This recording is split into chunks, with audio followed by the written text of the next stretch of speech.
everyone, happy college football. Welcome to Porcelain Picks. I'm your host, Andrew Fabian. Welcome to Week 9 action. It's a Friday. Hope you all had a good week. We're feeling good over here at Porcelain Picks. We've got a healthy Week 9 slate ahead of us with 16 picks that I'm going to run through today. We'll have Joey Mack with the Maction Locks of the Week coming up either later today or first thing tomorrow.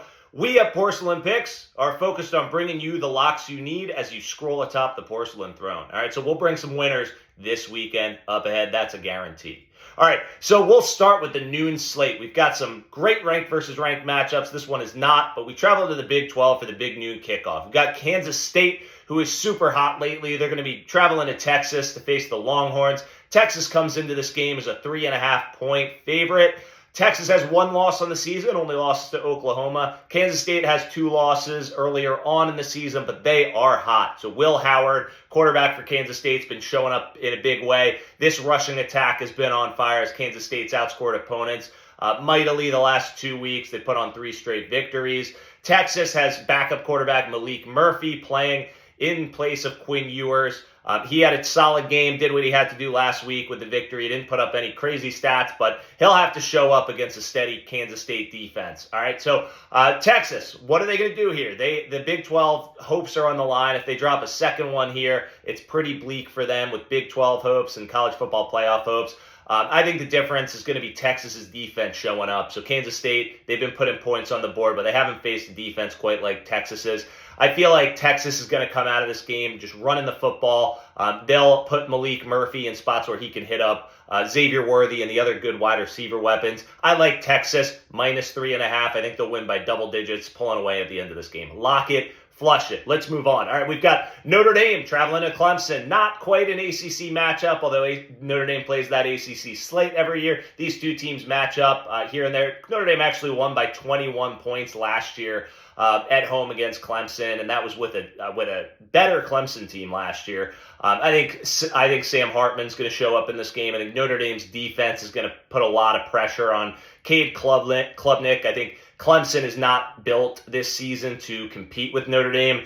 The Irish come in with just a 3-point favorite in this game, and I think part of that has to do with Clemson's just overall dominance at home the last decade. But take the Irish in this game, minus 3. I think they win by double digits as well and win this one pretty easily. Dabo Swinney's going to be getting calls for his firing, probably unfair, but take the Irish, lock it. Flush it. All right, we'll move on. We've got SEC action at noon. We've got A&M traveling to Ole Miss to face the Rebels. Ole Miss is a 3-point favorite. We've got Jackson Dart at quarterback up against Texas A&M. We also have Quinshon Judkins. Man, I like a lot at running back going up against that A&M defense. A&M's got a lot of athletes on their end, but they've struggled so far this season on the road. They're 0-2 when they travel out of the state of Texas. They're not looking that great on the offensive side of the football. So I do like Ole Miss in this game. Over-under set at 52.5. What I want you to take here, I think it's going to be a running game. I think both teams will be running the ball. I think Texas A&M's defense is going to be pretty stout, but ultimately Ole Miss is going to break through. Take Ole Miss, minus 3, lock it, flush it. Take the under, 52.5, lock it, flush it. All right, we'll go to the 3:30 window. So we've got Oklahoma and Oklahoma State in Oklahoma State for Bedlam. All right, so this is the final matchup officially while the two are in the same conference as Oklahoma. Scurries off to the SEC next year. Oklahoma State's a 6-point dog hosting Oklahoma. We've heard Mike Gundy talk about his displeasure in this rivalry being discontinued after this year. But stat I heard today, Oklahoma is leading this series 91-19. They have 7 ties as well, so they've dominated this rivalry, quote unquote. However, I do think Oklahoma is really on a roll lately. Their running back, Ollie Gordon, has 200-plus yards rushing in 2 straight games. I think Mike Gundy's going to have this team fired up. Oklahoma, we know they beat Texas, but they're coming off that defeat at the hands of Kansas. So will they bounce back? I think where Oklahoma struggles is against the run, right where Oklahoma State has some success here. So I do like Oklahoma State in this game. Over-under is also set at 62.5. I think because the strength in this game is going to be running game against running game, I like the under 62.5. That one you could lock and flush. Also take Oklahoma State plus 6. lock it, flush it. I think Oklahoma State could pull off an upset as they wave bye-bye to the Sooners as they leave for the SEC. Let's move on. We've got an ACC battle between Florida State and Pitt. Pitt coming off that thumping at Notre Dame last week. Can they bounce back from that? Can Narduzzi have his guys playing like they care to be there? They're at home where Pitt has fared pretty well so far this year. I don't like either side of this. It's a 21 or a 21.5 point Florida State's favor. What I do like though is the over in this game. It's set at 50.5 right now. Take the over. I think FSU is going to be throwing the ball around with Jordan Travis. I think he's going to be hitting Keon Coleman quite a bit for a couple scores. I think because Pitt's a little bit better at home and because of the embarrassment last week, I think they'll put some points on the board for their home crowd. So take the over 50.5. Lock it. Flush it. Back to the SEC, one of the biggest games of the day that's being a little bit overshadowed by LSU Bama is Missouri at Georgia. Missouri is in a great spot here. If they can pull off the upset somehow in Athens, they're going to be a one-loss SEC East favorite with college football playoff implications. All right, so both teams Missouri has one loss. Georgia has 0 losses. Georgia comes into this game a 15.5 point favorite. It looks like they're putting their season together after starting out. They're 2-6 against the spread this season. I think this over-under is pretty tasty as well. It's set at 55.5. I don't think Missouri has the defense to slow down Georgia for this whole game. I think Missouri's built pretty well on the offensive side of the game with Luther Burden. I think they're going to be throwing the ball around. Georgia's going to try to run the football and keep it out of Missouri's offense's hand. I think Carson Beck's going to get involved, though. This guy's been throwing the ball around great for Georgia the last few weeks. I like Georgia to end up pulling away here. They're going to overpower Missouri. Take Georgia, minus 15.5. Lock it, flush it. Also take the over. Missouri's going to get their points, 55.5. Lock it, flush it. Let's move to Iowa at Northwestern. So the weekly fade of Iowa scoring points. What's interesting about this one is that Brian Ferenz, it's been announced that he's going to be leaving the program, the offensive coordinator for Iowa at the end of this year. Will that light a spark under the Cyclones? I don't think so. Over-under was the lowest ever in history to start when it opened at 29.5. It's gone up to 31.5 as a lot of the money's poured in on the over. Take the under, 31.5. We'll take those extra couple points, lock it, and flush it at Northwestern, one of the most boring stadiums to play at. So, all right, let's go to the night games. We've got a good night slate here.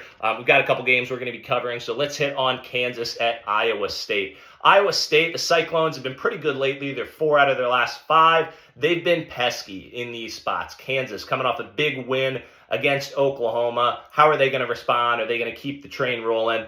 Their backup quarterback is a speed demon, as we saw, but can they put it together at Iowa State? I don't think so. This is a night game. Jack Trice at night is a pretty good sight, even though it's not a ton of fans that go in there. It's a sold-out game. This is a rivalry game. Iowa State's a 2.5 point favorite at the time of this recording. Take Iowa State and the Cyclones to win this one. Minus 2.5. Lock it. Flush it. We're going to go to Pac-12 action. All right, so we've got the biggest game in the Pac-12 is Washington at USC. USC coming in. We know they are banged up. We know they're reeling from a couple of defeats. USC got embarrassed by Notre Dame again a couple weeks back. They've got a week off to prepare for this game.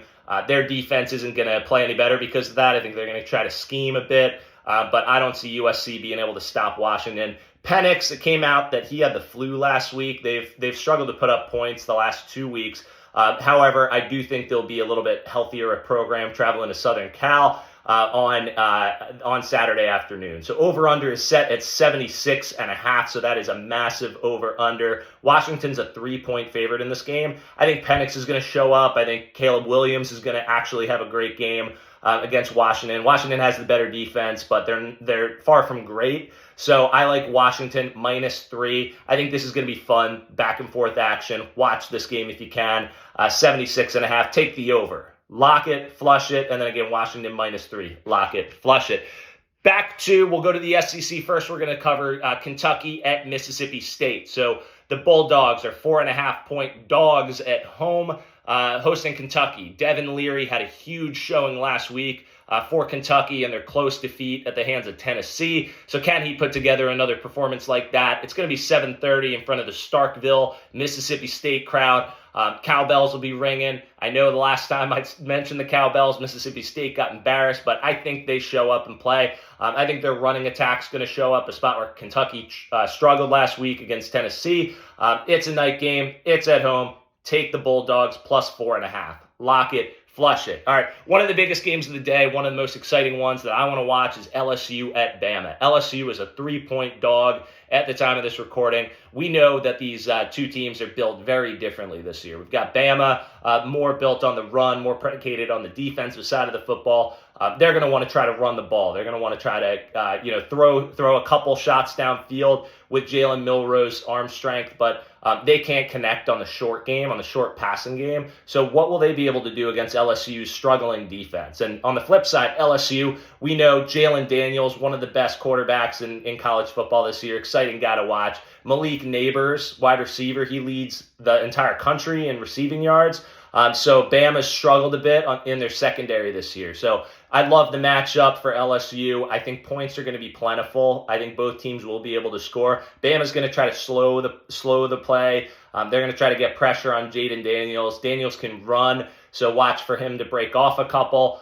He's going to connect with Neighbors on at least one score. Take LSU plus 3. I think LSU escapes with a victory, but I'm going to call it plus 3. Lock it. Flush it. All right, so that's the slate. I'm going to throw in the Penn State pick, though. That was 15 picks, so a little special Penn State pick. So they are 8.5-point favorites at Maryland. That's a 3:30 matchup.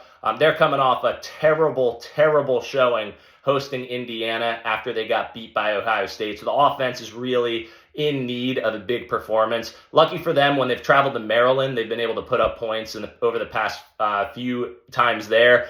They have a 63-3 or 66-3 rather defeat win in Maryland a few years back, and then they won 59-0 a different time. I don't think it's quite that big, but I do see Penn State bouncing back and covering that 8.5-point spread. I think they win by at least 2 touchdowns.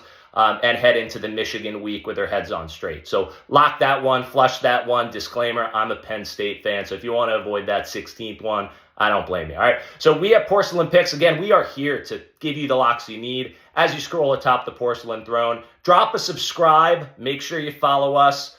We're going to keep bringing picks. We're going to keep college football fun for you, all right? So have a happy Saturday and have a happy college football weekend.